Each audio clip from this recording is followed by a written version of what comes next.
ஆன்மீக சொந்தங்கள் அனைவருக்கும் வணக்கங்க. இன்றைக்கி நம்மளுடைய சேனலில் என்ன மாதிரியான விஷயங்கள்லாம் பார்க்க போகிறோம் அப்படின்னு பார்த்தீங்கன்னா, விருச்சிகம் ராசி அன்பு நேயர்கள் அனைவருக்கும் டிசம்பர் 19ஆம் தேதிக்கு பிறகு அமாவாசை நடக்குது. இந்த அமாவாசைக்கு பிறகு கிரக நிலைகளுடைய மாற்றங்கள் நடக்குது. இதனால் இந்த விருச்சிக ராசி அன்பர்களுக்கு என்ன விதமான மாற்றம் கிடைக்கும், என்னென்ன விஷயத்தில் கவனமாக இருக்கணும், என்னென்ன விஷயம்லாம் பரிகாரங்கள் மாதிரி பண்ணணும், ஆக மொத்தத்தில் உங்களுக்கு இந்த 19ஆம் தேதிக்கு பிறகு நல்லது நடக்குமா தீமைகள் நடக்குமா அப்படிங்கிறத பற்றி தான் நான் இந்த பதிவில் உங்ககிட்ட முழுமையாக சொல்ல போகிறேன். இந்த பதிவில் சொல்லக்கூடிய எல்லா விஷயமும் கண்டிப்பாக உங்களுக்கு பயன் தரக்கூடிய விஷயமாக தான் இருக்க போகுது. ஸோ வீடியோவை ஸ்கிப் பண்ணாமல் தொடர்ச்சியாக பாருங்கள். மேலும் உங்கள் ராசி அதிபதி அப்படின்னு சொல்லக்கூடிய செவ்வாய் பகவானை உங்களுக்கு ரொம்ப பிடிக்கும்னா அந்த வீடியோ கூட லைக் பண்ணிவிட்டு, உங்களுடைய ஆள் மனதில் நிறைவேறாத விஷயம்னு சொல்லிட்டு நிறையவே இருக்கும், அதில் ஏதோ ஒரு விஷயம் நடக்கணும்னு சொல்லி மனதார வேண்டிட்டு நம்மளுடைய கமெண்ட் பாக்ஸில் செவ்வாய் பகவானுக்கு போற்றி அப்படின்னு சொல்லி மறக்காமல் பதிவிடுங்க. இந்த சமயத்தில் அவரை நினச்சி நீங்கள் இப்படி ஒரு விஷயம் பண்ணும்போது கண்டிப்பாக நீங்கள் என்ன விஷயம்லாம் நடக்கணும்னு சொல்லி மனதார நினைக்கிறீங்களோ அந்த விஷயங்கள் அனைத்துமே அவர் நிச்சயமாக நடத்தி கொடுப்பாரு. நம்பிக்கையோடு அந்த ஒரு விஷயத்தை பண்ணி பாருங்கள். மேலும் நீங்கள் இப்போ தான் நம்மளுடைய முருகன் ஆஸ்ட்ரோ சேனலை பார்க்குற மாதிரி இருந்தால் மறக்காமல் சப்ஸ்கிரைப் பண்ணிவிட்டு கீழே இருக்கும் பெல் ஐக்கானையும் மறக்காமல் கிளிக் பண்ணுங்கள்.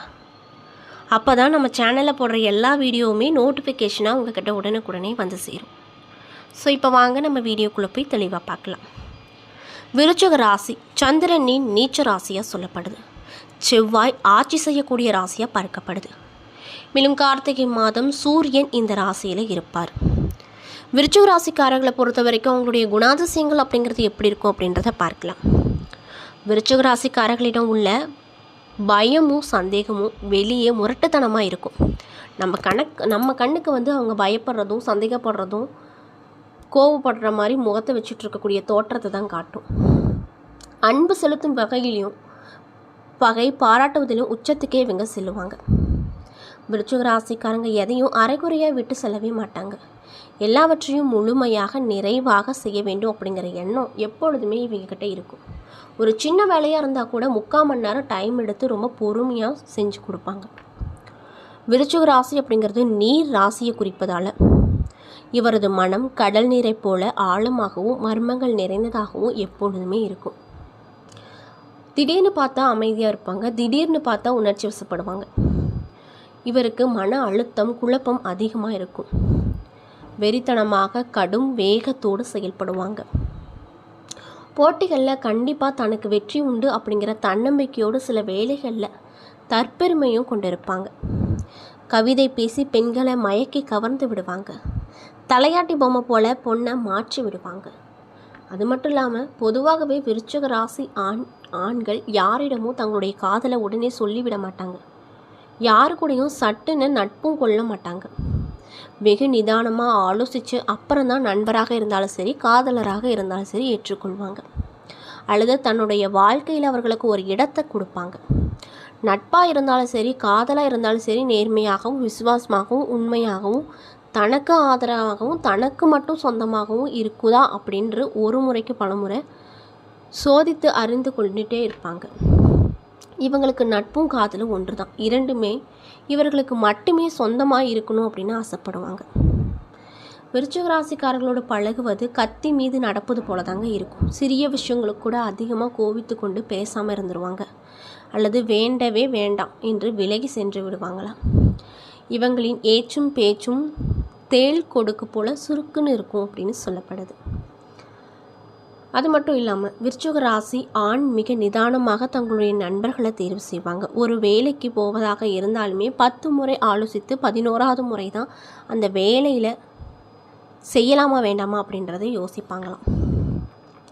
இப்படிப்பட்ட அன்பு நேயர்களுக்கு இந்த அமாவாசைக்கு பிறகு என்ன விதமான நிகழ்வுகள்லாம் நடக்க போகுது, என்ன விஷயத்தில் நீங்கள் கவனமாக இருக்கணும், என்ன விஷயங்கள்லாம் பண்ணணும் பண்ணக்கூடாது அப்படிங்கிறத பற்றி தான் நான் இந்த பதிவின் மூலியமாக உங்கள்கிட்ட ஷேர் பண்ணிக்க போகிறேன். இந்த பதிவில் சொல்லக்கூடிய எல்லா விஷயமும் கண்டிப்பாக உங்களுக்கு பயன் தரக்கூடிய விஷயமாக தான் இருக்கும். ஸோ வீடியோவை ஸ்கிப் பண்ணாமல் தொடர்ச்சியாக பாருங்கள். மேலும் விருச்சிக ராசிக்காரங்க யாராவது இந்த பதிவை பார்க்குறீங்க அப்படின்னா நான் சொன்ன விஷயம்லாம் உங்களுக்கு கரெக்டாக இருந்துச்சுன்னா நம்மளுடைய கமெண்ட் பாக்ஸில் கரெக்டுன்னு சொல்லி மறக்காமல் பதிவிடுங்க. ஸோ இப்போ வாங்க நம்ம வீடியோக்குள்ளே போய் தெளிவாக பார்க்கலாம். விருச்சிக ராசியில் விசாகம் 4ஆம் பாதம், அனுஷம், கேட்டை என 3 நட்சத்திரங்கள் இருக்குது. கிரக நிலைகளை ஆராய்ந்து பார்க்கும்போது ராசியில் சூரியன், செவ்வாய், சுக்கிரன், சுகஸ்தானத்தில் சனி, ராகு, பஞ்சமஸ்தானத்தில் சந்திரன், பாக்கியஸ்தானத்தில் குரு, தொழில் ஸ்தானத்தில் கேது, அயனசயன போகஸ்தானத்தில் புதன் என கிரக நிலைகள் அமைஞ்சிருக்கு. இதனால் இந்த அமாவாசைக்கு பிறகு எப்படி இருக்க போகுதுன்னு பார்த்தீங்கன்னா, பார்க்க சாது போல இருந்தாலுமே திடீரென கோபத்தோடு எல்லாத்துலேயுமே வேகம் காட்டும் விருச்சிக ராசிக்காரங்களுக்கு நடந்து வந்த எதிர்ப்புகள் எல்லாம் நீங்கள் போகுது. எல்லா வகையிலையும் நன்மைகள் கிடைக்கும். விரும்பியது கிடைக்கக்கூடிய காலகட்டமாக உங்களுக்கு இந்த காலகட்டம் அமைஞ்சிருக்கு. பணவரத்தும் அதிகரிக்கும். பயணம் மூலமாக லாபம் நிறைய கிடைக்க பெற்று சந்தோஷமாக இருப்பீங்க. புதிய நபர்களுடைய நட்பு கிடைக்கும். அவங்களால நிறைய விதமான உதவிகள் கிடைக்கும். வாகனம் மூலமாக லாபம் கிடைக்கும். அரசாங்கம் தொடர்பான காரியத்தில் சாதகமான பலன் கிடைக்க போகுது. பல விதத்திலும் புகழ் கூடும். மற்றவர்கள் பிரச்சனைகளில் வாதாடி வெற்றி பெறுவீங்க. தொழில் மற்றும் வியாபாரத்தை பொறுத்த வரைக்கும் உங்களுக்கு இந்த காலகட்டம் எப்படி இருக்குன்னு பார்த்தீங்கன்னா, தொழில் வியாபாரத்தில் இருந்து வந்த போட்டிகள் அப்படிங்கிறது நீங்கள் போகுது. பழைய பாக்கிகள் வசூலாகும். வியாபார விரிவாக்கம் செய்ய தேவையான பண உதவி கிடைக்க போகுதுங்க. உத்தியோகத்தில் இருக்கக்கூடியவங்களுக்கு நிலுவையில் இருந்த பணம் இப்பொழுது உங்கள் கைக்கு வரும். மேல் அதிகாரிகள் உதவி கிடைக்கும். சக ஊழியர் மத்தியில் இருந்து வந்த எதிர்ப்புகள் நீங்கும். குடும்பத்தில் மகிழ்ச்சி கிடைக்கும். உறவினர்கள் வருகை அதிகமாக இருக்கும். திருமணம் போன்ற சுப காரியம் நடக்கும். நிலம், வீடு மூலமாக லாபம் நிறைய கிடைக்கும். கணவன் மனைவிக்கிடையே இருந்து வந்த நெருக்கம் அதிகரிக்கும். சுவையான உணவு கிடைக்கும். மன பலம் கூடும் அப்படின்னும் சொல்லப்படுதுங்க. பெண்களுக்கு புதிய நண்பர்கள் அறிமுகமும் அவங்களால நிறைய விதமான உதவிகளும் கிடைக்கும். எல்லாத்துலேயுமே எச்சரிக்கையாக இருங்க. பயணம் செல்ல வேண்டிய நிலைகள் வரும். கலைத்துறையில் இருக்கக்கூடியவங்களுக்கு வெளியூர் பயணமும் அதனால் அலைச்சலும் வரக்கூடும். காரியங்களுக்கும் அலைச்சலுக்கும் பின்னரே உங்களுக்கு எந்த ஒரு நல்ல விஷயமா இருந்தாலும் நடக்கும். தேவையான பண உதவி சற்று தாமதமாக கிடைக்கலாம். தொழில் தொடர்பாக எதிர்பார்க்கும் உதவிகள் கிடைக்கும். அரசியல் துறையினருக்கு வீடு, வாகன தொடர்பான செலவுகள் வரும். தீ ஆயுதங்களை கையாளும் பொழுது கவனமாக இருங்க. உதவிகள் செய்யும்போது அவசரப்பட்டு எந்த உதவி செய்யாதீங்க, யோசித்து பண்ணுங்கள். அது மட்டும் இல்லாமல் மாணவர்களுக்கு போட்டிகள் விலகும். பாடங்களில் கவனம் செலுத்துவீங்க. சக மாணவர்களின் நலனில் அக்கறை காட்டுவீங்க. அதே போல் விசாகம் 4ஆம் பாத நட்சத்திர நண்பர்களுக்கு இந்த காலகட்டம் எப்படி இருக்க போகுதுன்னு பார்த்தீங்கன்னா, ஓய்வில்லாமல் உழைக்க நேரிடும். அதற்கேற்றவாறு கூடுதல் வருமானமும் கிடைக்கும்.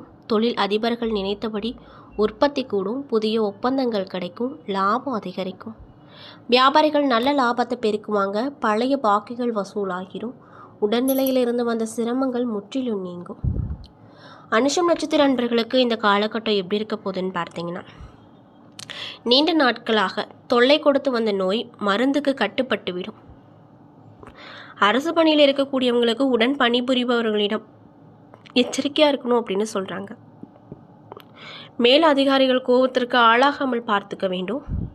உடன் பிறந்த சகோதரர்கள் ஒன்று சேர்வாங்க. மாணவர்களுக்கு நல்ல விஷயங்கள் நடக்கும். கேட்டை நட்சத்திர நண்பர்களுக்கு இந்த காலகட்டம் எப்படி இருக்க போகுதுன்னு பார்த்தீங்கன்னா, வெளிநாடு செல்லும் திட்டம் நடக்கும். கொடுக்கல் வாங்குதல் செய்வோர் எச்சரிக்கையாக இருக்க வேண்டிய நாளாக உங்களுக்கு பார்க்கப்படுது. சமூகத்தில் நல்ல அந்தஸ்தை பெறுவீங்க. பிள்ளைகள் பாராட்டை பெற்று பெற்றோர்களுக்கு மகிழ்ச்சி கிடைக்கும். இதுவரை தொல்லை கொடுத்து வந்த எதிரிகள் விலகி செல்வாங்க.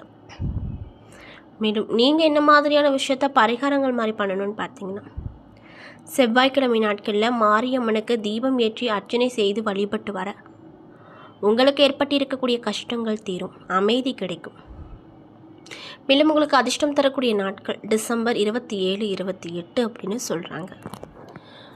என்ன நண்பர்களே, இந்த பதிவுகளில் நாம் விருச்சிக ராசி அன்பு நேயர்கள் அனைவருக்கும் அமாவாசைக்கு பிறகு நீங்கள் உங்கள் வாழ்க்கையில் என்னென்ன விதமான மாற்றத்தை பார்க்க போகிறீங்க, என்ன விஷயத்துலலாம் கவனமாக இருக்கணும், என்னென்ன விஷயங்கள்லாம் பரிகாரங்கள் மாதிரி பண்ணணும் அப்படிங்கிறத பற்றியும் தெளிவாகவும் விரிவாகவும் நான் இந்த பதிவின் மூலியமாக உங்கள்கிட்ட ஷேர் பண்ணியிருப்பேன். இந்த பதிவில் சொல்லியிருக்கக்கூடிய எல்லா விஷயங்களும் கண்டிப்பாக உங்களுக்கு பயன் தரக்கூடிய விஷயமாக தான் அமைஞ்சிருக்கும். ஸோ வீடியோ பிடிச்சிருந்தால் லைக் பண்ணுங்கள், ஷேர் பண்ணுங்கள். அது மட்டும் இல்லாமல் இது போன்ற ஆன்மீகம் சார்ந்த வீடியோஸ் எல்லாம் நீங்கள் முழுசாக பார்த்து தெரிஞ்சுக்கணுன்னு ஆசைப்பட்டேன். நம்மளுடைய சேனலை மறக்காமல் சப்ஸ்கிரைப் பண்ணிவிட்டு கீழே இருக்கும் பெல் ஐக்கானையும் மறக்காமல் கிளிக் பண்ணுங்கள். அப்போ தான் நம்ம சேனலில் போடுற எல்லா வீடியோவுமே நோட்டிஃபிகேஷனாக உங்கள்கிட்ட உடனுக்குடனே வரும். நன்றி.